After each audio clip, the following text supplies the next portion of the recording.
Mari sama-sama kita mulai untuk fun bike pagi hari ini di Banteng Fun Bike 3, 2, 1. Baik, ini dia goesan pertama yang dilaksanakan pada pagi hari ini.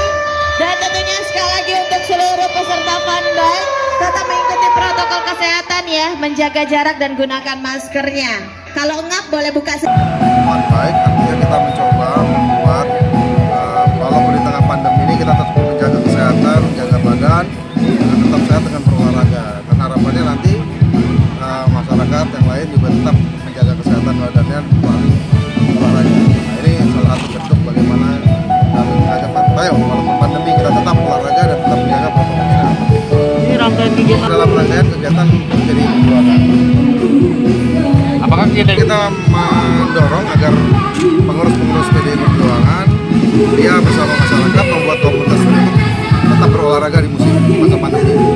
Dan ini juga bentuk optimisme kita bahwa sekarang sudah mulai vaksinasi, kemudian kita akan berangsur-angsur menuju kehidupan yang lebih baik ke depan.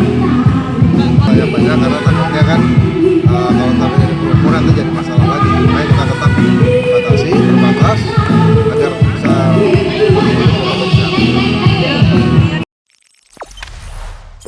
Jangan lupa subscribe, share, komen, dan like ya.